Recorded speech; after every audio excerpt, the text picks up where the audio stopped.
Chapter 23. And the whole multitude of them arose and led him unto Pilate. And they began to accuse him, saying, We found this fellow perverting the nation, and forbidding to give tribute to Caesar, saying that he himself is Christ, a king. And Pilate asked him, saying, Art thou the king of the Jews? And he answered him and said, Thou sayest it. Then said Pilate to the chief priests and to the people, I find no fault in this man. And they were the more fierce, saying, He stirreth up the people, teaching throughout all Jewry, beginning from Galilee to this place. When Pilate heard of Galilee, he asked whether the man were a Galilean.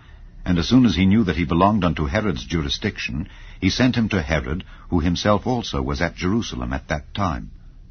And when Herod saw Jesus, he was exceeding glad, for he was desirous to see him of a long season, because he had heard many things of him, and he hoped to have seen some miracle done by him. Then he questioned with him in many words, but he answered him nothing.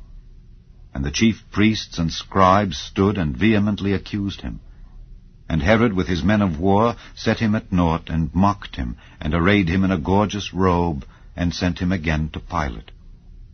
And the same day Pilate and Herod were made friends together, for before they were at enmity between themselves.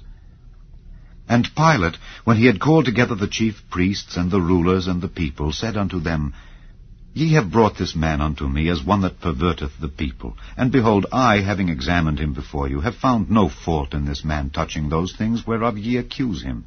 No, nor yet Herod, for I sent you to him. And lo, nothing worthy of death is done unto him. I will therefore chastise him and release him. For of necessity he must release one unto them at the feast.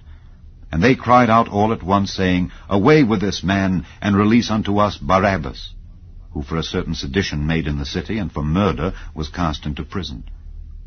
Pilate therefore, willing to release Jesus, spake again to them. But they cried, saying, Crucify him, crucify him. And he said unto them the third time, Why, what evil hath he done? I have found no cause of death in him. I will therefore chastise him, and let him go. And they were instant with loud voices, requiring that he might be crucified.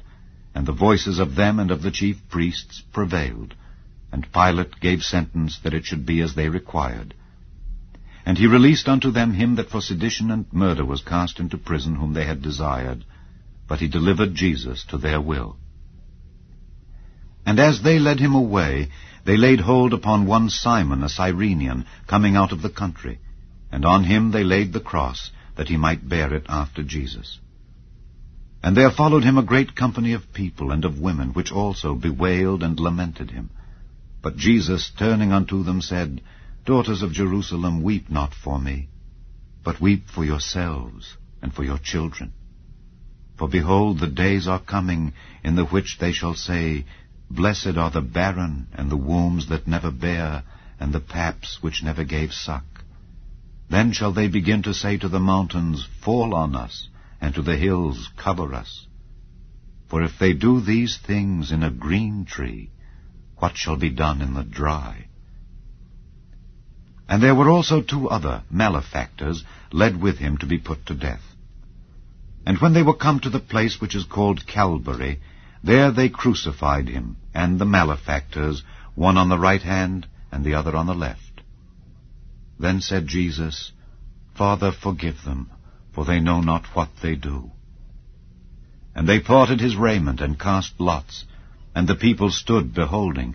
And the rulers also with them derided him, saying, He saved others, let him save himself, if he be Christ, the chosen of God.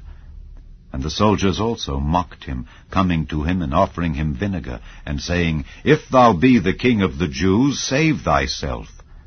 And a superscription also was written over him in letters of Greek and Latin and Hebrew, This is the King of the Jews.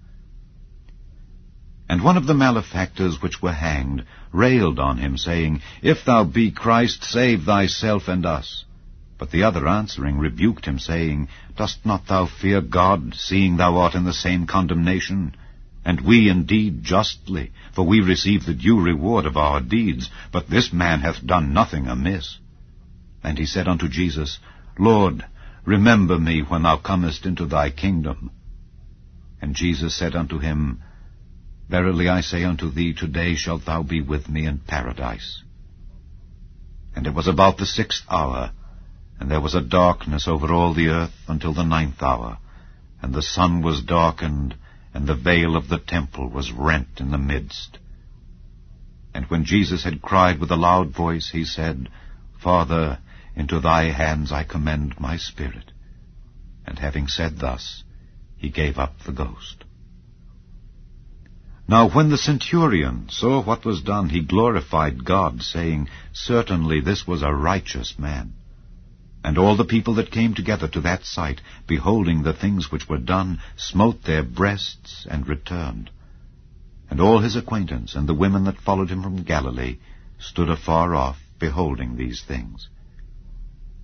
And behold, there was a man named Joseph, a counselor, and he was a good man and a just. The same had not consented to the counsel and deed of them. He was of Arimathea, a city of the Jews, who also himself waited for the kingdom of God. This man went unto Pilate and begged the body of Jesus. And he took it down, and wrapped it in linen, and laid it in a sepulchre that was hewn in stone, wherein never man before was laid.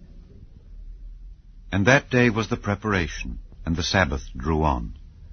And the women also, which came with him from Galilee, followed after, and beheld the sepulchre, and how his body was laid. And they returned and prepared spices and ointments, and rested the Sabbath day according to the commandment.